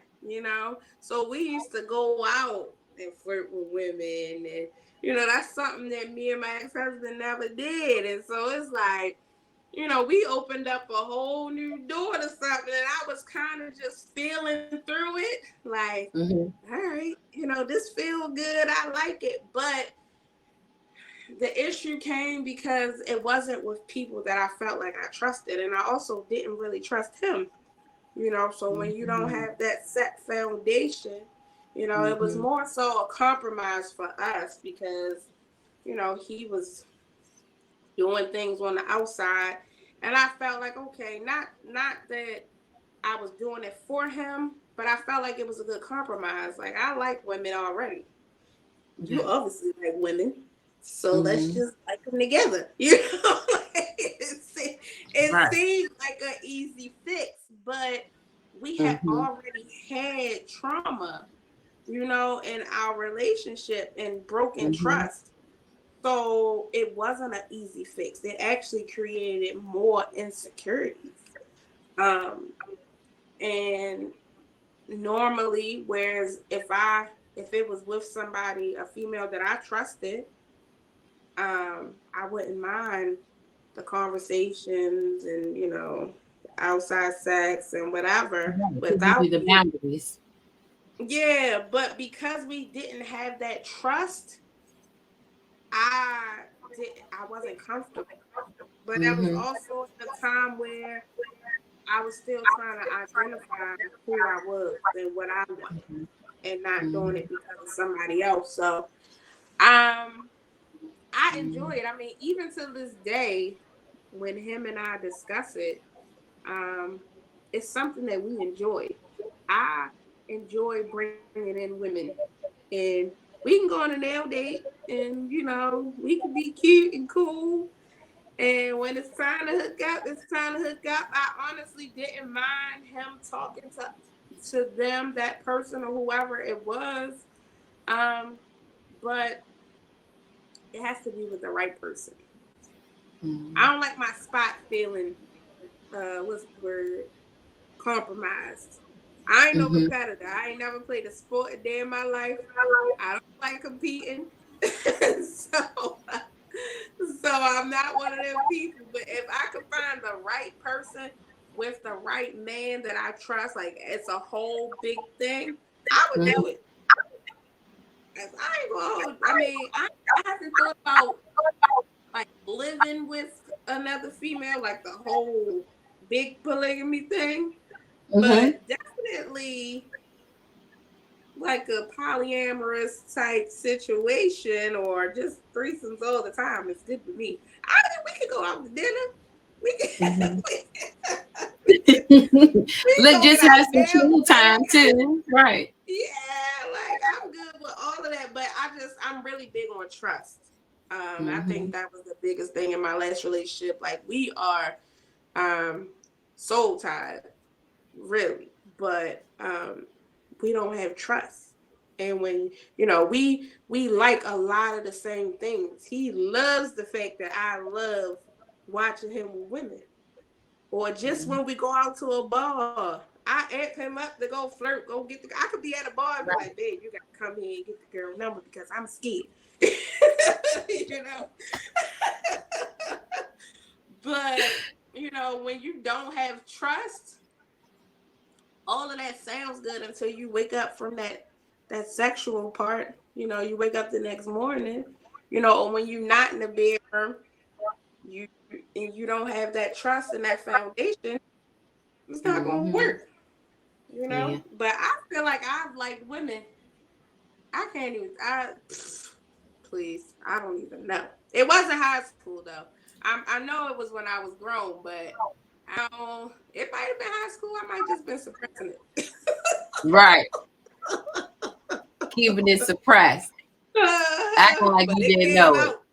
I'm telling you, I worked in a daycare, and it's all women. We all in there, and I just was looking at all of them like, "Hey, y'all,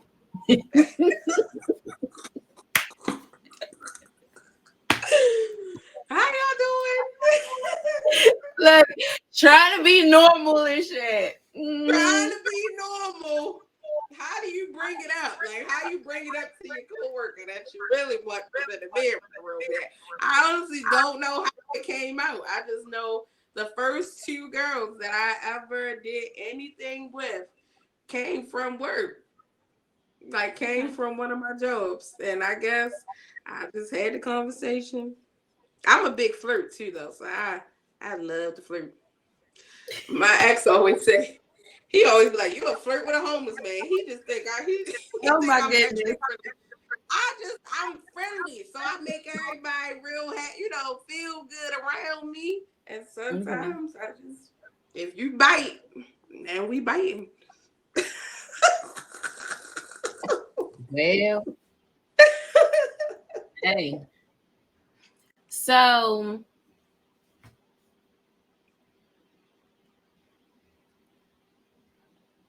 This question gonna say, navigating a conversation, right,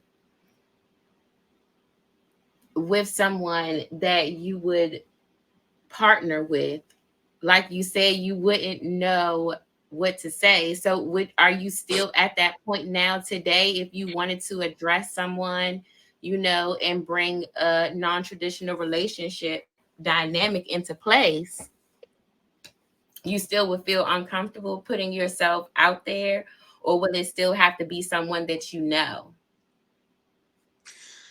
um, no, and I think actually, uh, most recently I was at a bar and it was a girl, and oh my goodness, I just could not. I couldn't stop myself from looking at it. And I'm like, she was with a group of girls. And this is when me and my ex were still talking. I took a picture of it, and I was like, look, it's a girl here that I really, really want to talk to. I'm like, look at it. He like, go over there and talk to him. I'm like, I can't do that. He like, what? I'm like, I can't go talk to her. She with a whole group of girls. I can't do it. I just took a shot. And then her homegirl, it was her homegirl birthday. So her homegirl had came over to the bar to get some shots. And I'm famous for paying for some shots, honey. I'll pay for a drink, a meal, send you a couple shots over there. I know that's right. I wound up asking her first. I was like, you think your homegirl? I said, do your homegirl, does she like girls? She said, I don't know. I don't think so. I don't think so. But, shoot your shot. She drunk. So I'm like, all right, they all drunk. Okay.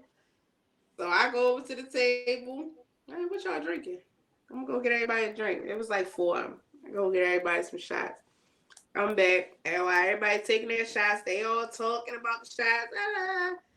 And whispered in their ear, Now, she didn't bite, but that was the first time that I had ever on my own went and talked to somebody. And it wasn't as bad as I thought, but I like doing it I get more of a kick out of it when it's with the person that I'm, like with my partner. I specifically, I think that's why me and my ex really, we vibed in that department, like the sex department in general. We were open to so many things. And I just really I like the men to kind of take the lead and dominate a little bit. So you go over there, I like to watch him flirt, and it's so weird. Like, people be like, that is so crazy to me. You want to watch him talk to other girls? And I'm like, it's sexy. So I would do it, but I get more of a kick watching my nigga go over there and be like, oh, like, he didn't even have to say, he don't really most of the time say nothing about me at first. Like, he just go over there, flirt with a little bit, or she might walk over, he'll say something slick to her, and she laugh. Then we know we got it in the bag, And that's it. Like, yeah, it makes me feel better, because if I'm there with him and a female, when he approaches a female, it's just, you already know what the dynamic is, what the vibe is. It's no guessing when you see us together and he flirt with you. Versus he by himself and find a girl, she might have hopes of it just being them two. And she's going to play along with it, just because she's going to really get close to him, and vice versa. I might meet a girl, like, I've been on dating apps and, met a girl, and she really just only want me, but she going to allow my man to be there because she really want me. So people have ulterior motives. So I just like it when we all together, we all feel the vibe out together, and we know what the, and I don't have rules in the bedroom or anything like that, but I just like it when everybody knows what's going on. Yeah. We know what this is. We know how it's set up. I'm the girlfriend, and you coming in, and all of that. Like, it's no misunderstanding. I like it better like that. Yeah. So we don't have to have no problem. Exactly. We all understand what's going on here, and we can all vibe, and there don't even have to really be a conversation. It just, like I said, I don't really have rules. As long as that's the dynamic and that's how we going into it, I'm open. But to go and just be like, oh, hey, me and my man think you nice, or I think you would be nice to go home to. I need a couple shots first. I need a shot or 3. There you go, buying them shots. There you go. Well, at least you are definitely a mom that likes to have fun. You're comfortable with yourself. You know what you want. You know what you're going to choose, and you know what you're not going to choose, and you know what you're not having. Okay. Yeah, And and that's like I all. said, torch mom, take on risk and crush hate daily. Crush the Period. haters, your risk, and live your life and be Yeah, comfortable with and that's all it is. And it was hard for me to open that door, or to even tell people that that's something that I enjoyed, or even open it up to my friends and telling them or inviting them into that circle, it. because Right. people judge you, and even you can be as comfortable as you want to be with yourself, but nobody likes judgment. Mm-hmm. So it was kind of hard for me to have that topic, especially because people like, and you wonder why he cheated, or like people have their opinions about how your relationship should go or what should happen. But at the end of the day, number one, the cheating that he did wasn't because of anything that I did or didn't do. And that's one of the Mm-hmm. things that you have to establish within yourself at some point. You have to understand that when somebody makes a choice, it has nothing to do with you. Yep. Number two, our dynamic worked for us, you know. Um, we that's how we keep our relationship spicy, if that's Lit. what you want to call it. Like we keep it lit. Like that's how, because that's something that we enjoy, and other people don't have to understand it because it's not their situation. But a Right. It's part not of me, that.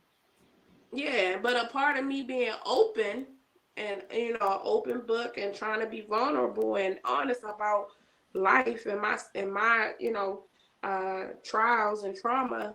I have to open up all parts of me. I can't just hide certain parts so I won't be judged here, or won't I want people to kind of stay out of this part. No, you got to open it up to everything. And so when I talk about that whole polygamy thing, and threesomes and all of that, people really be like, you won't be surprised how many people like really turn their nose up. And I just, and I try to explain to them, like, it works for us if you set those boundaries. Now we have other issues, or we had other issues that didn't have anything to do with where we were compatible at.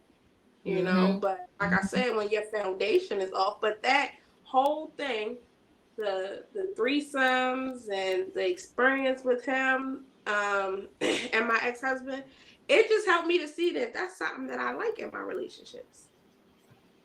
um so in my next relationship, I probably would still do it. And what man gonna say Mm-hmm. no? Who gonna say no? Who gonna tell me no? I mean, I doubt it. Yes, I And doubt people it. be saying, people have their own thoughts, like, oh, you only do it because, people who didn't know that I did it before my last was like, oh, well, you were doing it just to satisfy him because No. he cheated or whatever. And it's like, no, like, I'm pretty secure in myself. I know what I like and what I don't like. I'm pretty big at my age, Right.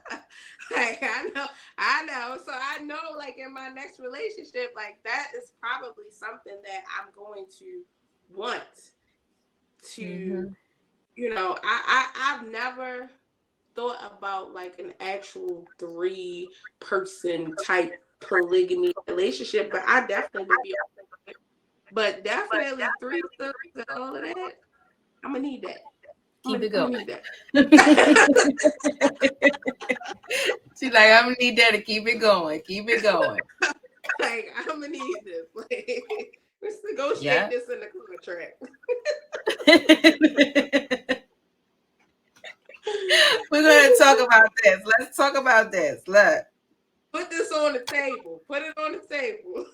Yeah. And I'm just like, how is anyone supposed to know what you like if you don't say? Yeah. And I think people are just afraid to be open. And I know for me, even sometimes for me, I question opening up Pandora's box. Especially Mm-hmm. since with my ex, we had already had infidelity issues. So Okay. opening up that door was, in the words of some of my friends, asking for trouble. But at the same time, I knew it was something that I enjoyed. And so, like you said, you take a risk. You do Mm-hmm. what you love and you stay in your truth. And what's gonna happen? It's gonna happen. I mean, because if a man wanna mess up the opportunity to have two women whenever he want, that's on him. And it ain't got nothing to do with me because I'm doing anything that any man would ever want anyway. So if he gonna mess that up, that ain't got nothing to do with me. And for a long time, I put that on me. Right. Like, yeah, I did it. Mm-hmm. I opened up Pandora's box and da da da. But yeah, no. I mean, the right No. person don't want to do it with you, and they'll respect the boundaries. And like I said, I don't really have a lot of boundaries, especially in the bedroom. It ain't a Mm-hmm. whole lot of rules. Everything goes. Yeah. So, Because now it's you know where to set them in something like this to make sure that things run smoothly.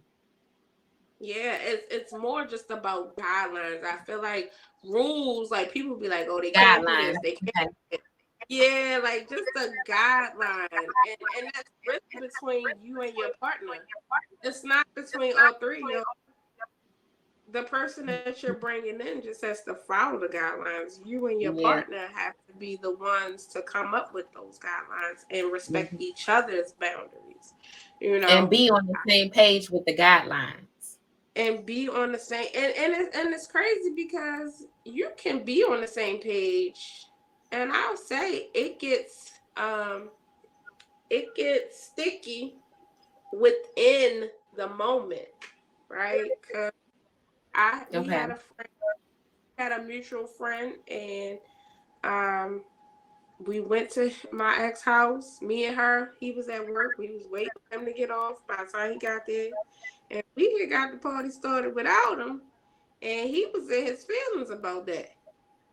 So it's like, um, you learn as you go. Cause he really felt some type of way. Like, how you gonna bring somebody to my house and then get started without me? And in my mind, I'm like, I mean, I don't know. We was all gonna get to it eventually.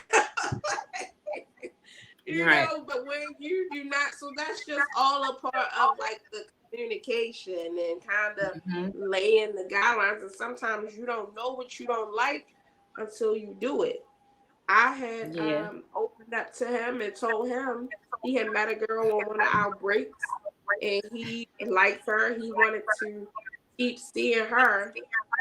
And I didn't want anything to do with her because I'm territorial at this point. Uh, Hmm. it, Hmm. it was clear that she wasn't gonna want to do like all three of us.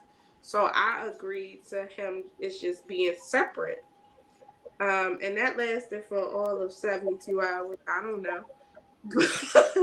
But that's when I realized I didn't like it. You know what I mean? Like you don't know Hmm. what you don't like until you try it. And I think the Gave it a best thing chance. about us, yeah. And I think the best thing about us was that we tried everything. Whatever we was both open to all of it. And what doesn't work, we said after I don't remember what happened. I think he went over there. I knew he was going. I was cool with that. I think he fell asleep, and I didn't hear from him till the next day. And I was like, "Yeah, I don't want this. I don't like it. Yeah. I don't like it no more. That's it." And so, that's how we figured out what we liked and what we didn't like. So now going into another situation, I don't know. I don't want it to be separate. I need everybody Hmm. in the same pot boiling together. Yeah. Hmm. Now it's an understanding going on. Yep. Okay. Well, I enjoyed a spicy talk with you. I thank you so much for being transparent and being willing to answer the questions and share a little bit more, about No what you problem. go through and what you experience. Because, like you say, a lot of people don't choose to be open, and be transparent with other people. Like you say, society It makes it is. seem like everything is supposed to stay in that box, but it's your choice. It's yours to share if you choose. So And it don't have to be a box. Shucks. Make a triangle. Get an octagon. I don't care. that part. Make it what you want it to be, right? At the end of the So, day. is But there anything else that you'd like to share? no. No.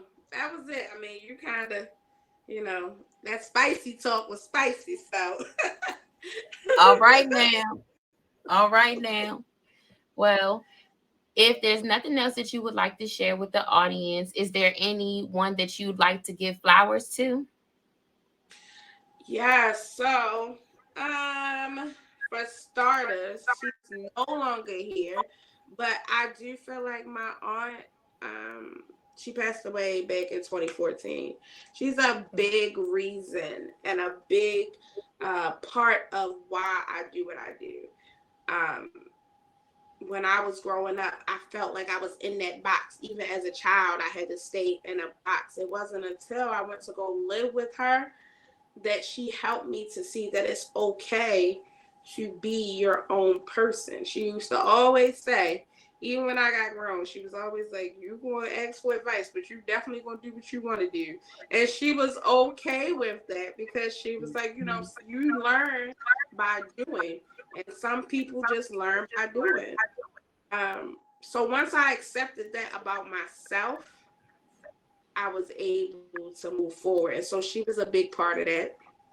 Um, and my kids, man, especially my daughter, uh, my son, I love him dearly, and I don't have favorites, I promise you.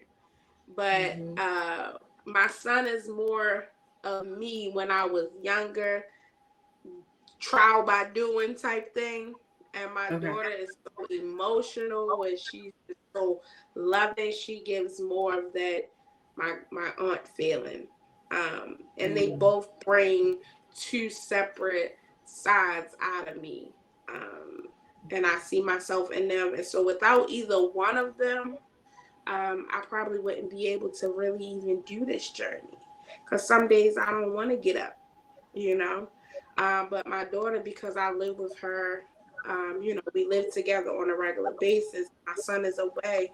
She has really challenged me by being a little girl alone to be better so that I can show her better, and it's not always about having things or putting them in all these activities and things like that. Like, we just have genuine conversation. I allow her to express herself. She has taught me how to just really be, how to raise a human. My son was a trial and error baby. I always say that to him. I say, you was my trial and error baby. We learned, we got it out the mud together. We didn't know Mm-hmm. what to do. But with my daughter, she is really helping me to cultivate um, what it means to raise women and just raise children. And then, uh, my ex, who is really a friend, but we are on different journeys. He'll probably be surprised that I'm thanking him, but in real life, um, he has been a big support system over the last 8 years, and because we are soul tied, we have grown a lot together, and I have learned so much just from the relationship and the friendship aspect. His family has been my family. It's just been such a great experience, and it hasn't all been fun and easy, hence the reason why we exes.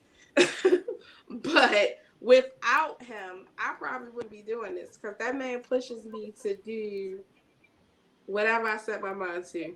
I probably wouldn't have applied for this without him giving me the confidence to put myself out there on a platform or even be a life coach. When I told him, every time I told him I want to do something, when I told him I was opening up my nonprofit, he was right there making sandwiches.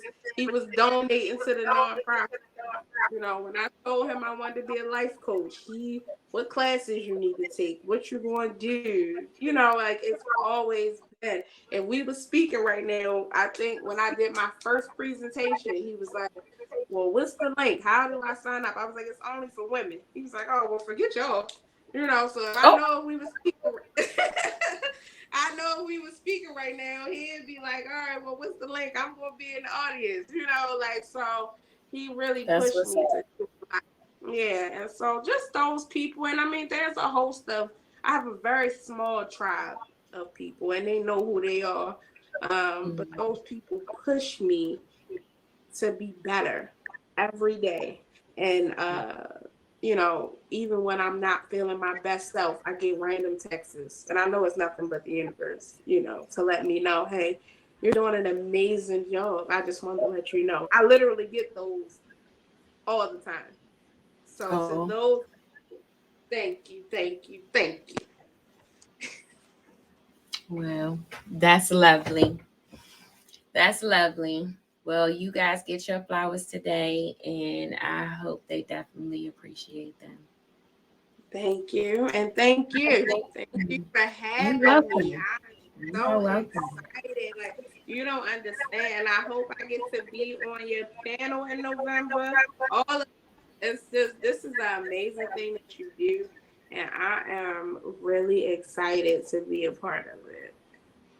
Well, I thank you so much. Thank you for your kind words, and I will definitely keep it going for more women like us, so they have a space to say what they want to say and feel Yes. good about it. No guilt behind it. Yeah. So again, I thank you so much, Ty, for giving us the opportunity to share space with you tonight. And the time and energy was amazing. And again, I appreciate your spirit. I loved it. I loved it. And Thank you. that's my favorite word. I just love it. Because love is everything, especially when it comes in the form of agape love. You have to spread Yeah. the love in this world. It's not enough of it. No, it's There's not. really And you not. have to lead with love. You have to lead with love all the time. And I really wholeheartedly believe that. And when you meet genuine people, you just know. You know, when people have pure intentions just to help people for none of their own personal gain, you know it. Yep. Well, I'm going to close out by saying negativity is forbidden and energy is power. Didn't have a backstage pass to check out the live stream?